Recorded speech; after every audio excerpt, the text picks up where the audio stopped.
नमस्कार जवान, आप देख रहे हैं न्यूज अपडेट 24। इस समय हम लोग हजारीबाग लोकसभा क्षेत्र के अंतर्गत मांडू विधानसभा क्षेत्र में हैं। हमारे साथ नजीर भाई साहब बैठे हैं, उनसे कुछ बातें करेंगे। लोग विधानसभा चुनाव है, 2024 चुनाव की साल चल रही है। वर्तमान सरकार पर कुछ सवालें करेंगे। दादा, सबसे पहला सवाल ये रहेगा, हेमंत सरकार जिस प्रकार से महिलाओं को सम्मान के लिए योजना निकाली है, महिला सम्मान उसके बाद जो आप है बेरोजगार हमारे दर पर लोग भटक रहे हैं, किस प्रकार से देखते हैं सरकार? सबसे पहले आपको आपके देखिए जनता जो देख रही है सबको आभार धन्यवाद झारखंडी जवाब। और देखिए ये जो योजनाएँ हैं अच्छे हैं, अगर उससे मुझे लगता है ये रोजगार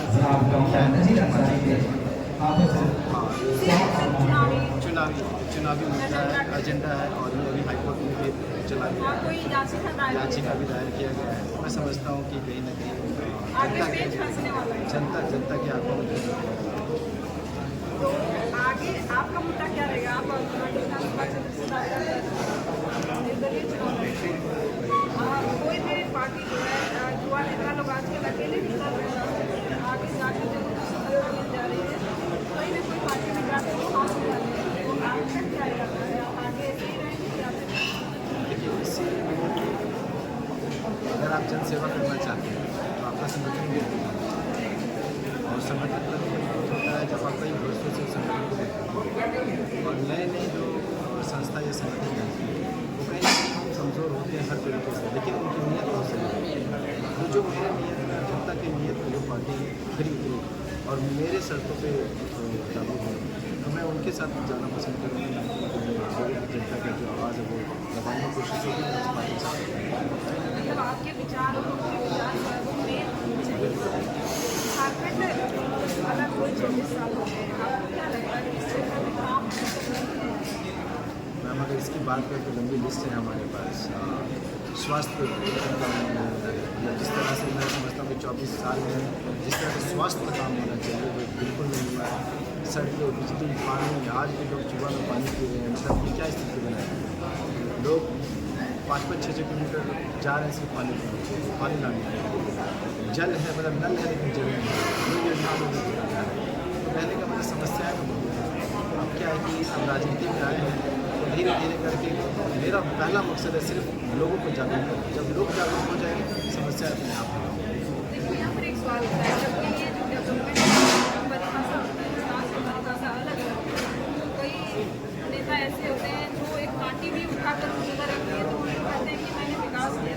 आपके लिए क्या परिभाषा है विकास? मेरा विकास का परिभाषा सिर्फ एक ही है और हमेशा शिक्षित समाज।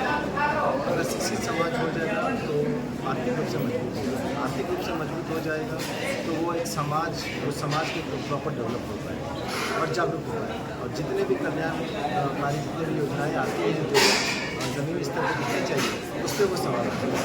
और उनके दरवाजे में कोई रोड बन रहा है तो खड़ा हो जाएगा। वहाँ के जितने भी जो BOP उन पर वो सवाल उठाएगा। आपकी जितनी भी योजनाएँ वो मुखिया से सवाल करना शुरू करें। तो आप जागरूक समाज बनाना मेरा सबसे पहला विकास है।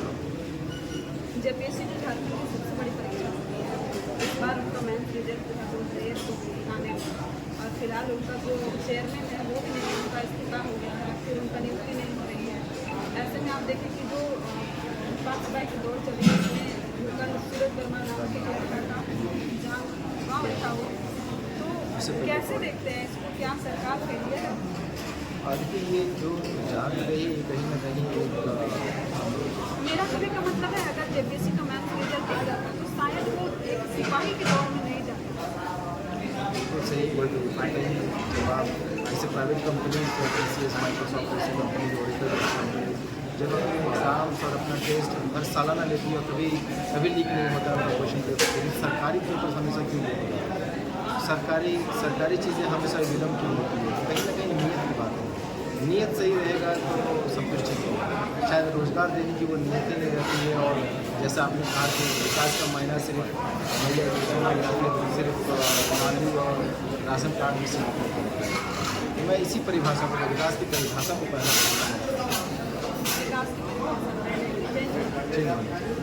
जेपीएम को लेकर भी कुछ समस्याएं आ रही थी लगभग 8 सालों के बाद उसमें सिलेबस दिया हुआ था टाइप किया है उसको एक बार पढ़ा दीजिए, उसको याद नहीं रहेगा। तो ये सब देख मतलब एक है कि नहीं जेटेट का एग्जाम देके उसको नौकरी मिलेगा, ऐसा भी नहीं है। बस उनको फॉर्मेलिटी है कि उनको बस एक सर्टिफिकेट मिलेगा कि तुम जेटेट पास हो। ये सब क्या है, छोटे मोटे गाने के लिए सब चीज़। ये बिल्कुल मैंने भी वो सिलेबस देखा था। हमारे कुछ युवा लड़कियों जो जेटेट की तैयारी कर रहे हैं, और जब वो मैंने भी इंजीनियरिंग की तैयारी की थी, हमारा भी कॉमन एंट्रेंस टेस्ट हुआ था। तो जब मैंने क्वेश्चंस देखा, वो सिलेबस देखा, तो मैंने बोला यार तुम लोग यूपीएससी की तैयारी करो, यूपीएससी की क्यों कर रहे हो। तो वाकई कहीं ना कहीं मैं बोला कि चुनाव सामने है और हर तरह के हथियार अपनाए जाते हैं। मैं बस जनता से ये गुजारिश करूँगा कि अपनी सोच विकास का मामला बदलें और इस बार शिक्षा की बात नहीं।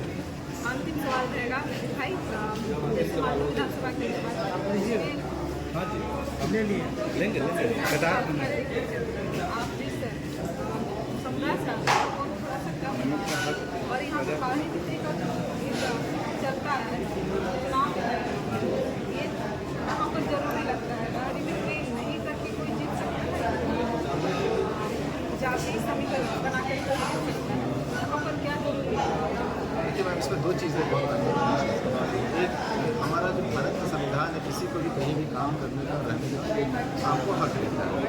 बाहरी नीति का सवाल नहीं है, बाहर के लोग भी यहाँ आकर के काम कर सकते हैं। लेकिन एक बात है ना, देखिएगा आप जो बाहर के लोग हैं, अरुणाचल प्रदेश के लोग यहाँ बैठ यहाँ का राशन कार्ड बना लिए और यहीं से वो राशन पानी सब कुछ ले रहे हैं, वहाँ भी है उनका, तो ऐसे लोगों पर कुछ और होता है। वही मैं बात चाहता हूँ, तो भारत का संविधान भी अलाउ करता है, कहीं भी काम कर सकते हैं, तो हक है, कहीं भी रह भी सकते हैं। लेकिन मेरा सरकार से गुजारिश है, सबसे पहले स्थानीय नीति बने। स्थानीय नीति बनने से क्या होगा कि कम से कम ये आपको गारंटी हो जाएगी कि हमें कितनी रोजगार मिले, 70% मिले, 60% मिले, कम से कम वो रोजगार तो आपको कन्फर्म हो जाएगा। बाकी का जो है आपके कौशल विकास और आपके स्किल पे है कि आप वो कितना कर पाते हैं।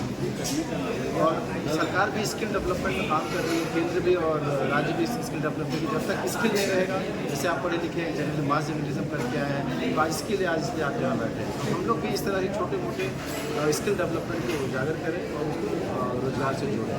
जो बाहर 2 जगह राशन कार्ड ले रहे हैं, इसलिए तो मैं समझता हूँ कि प्रशासन और सरकार को इस पर चिंता करना चाहिए और इसे चिन्हित करके दादा और एक अंतिम सवाल है, राहुल गांधी जो है लगातार बात उठाए कि इस बार जातिगत जनगणना बिल्कुल सहमत है मैम, जाति जनगणना होनी इसमें चाहिए। क्या लाभ होगा? जाति जनगणना होनी चाहिए। कारण है इसके पीछे कि जाति व्यवस्था जब तक आरक्षण रहेगा तब, क्योंकि जब तक आप जाति से राजनीति करेंगे तब तक आरक्षण रहेगा। और मैं बता दूँ, ये जो आरक्षण है या जाति जनगणना है, इससे आपको सुविधा मिलती है। आप उन लोगों के बारे में सोचिए, लेकिन आरक्षण का गलत फायदा भी होता है। उस पर आप उस पर एक नीति बनाइए, आप उस पर एक नीति बनाइए, क्योंकि जो लोग हज़ारों साल से जिस सुविधा का लाभ नहीं उठा पा रहे, भेदभाव जिनके साथ हो रहा है, आप उनको उनके लिए ये नीति नहीं है, ये जीवन शैली हो जाती है। आप हमारे पहला KR नारायण प्रेसिडेंट जो हमारे दलित समाज से केरला से आते हैं, उनको किस भेदभाव का सामना करना पड़ा, और उसके बाद में जब पढ़ लिख लिए तो इसी आरक्षण के बनते वो हमारे पहले प्रेसिडेंट बने। उसी तरह कल्पना सरोज है, उसी तरह हमारे क्या नाम है मैं नाम मैं भूल रहा हूँ, मंजूरातन कामले है। तो ये सब कौन है? ये आरक्षण के बदौलत ही आज हाँ सामान्य समाज में उठ बैठ पा रहे हैं। तो उनकी जीवन शैली है और हाँ जीवन शैली बन जाती है, इसलिए आरक्षण जरूरी है मैम।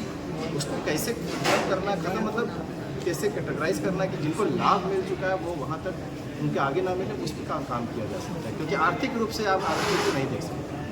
चलिए शुक्रिया, हमारे साथ नज़ीर भाई थे, सारी चीज़ों पर वार्ता हुई और खबर के लिए आप हमसे जुड़ सकते हैं। धन्यवाद, शुक्रिया।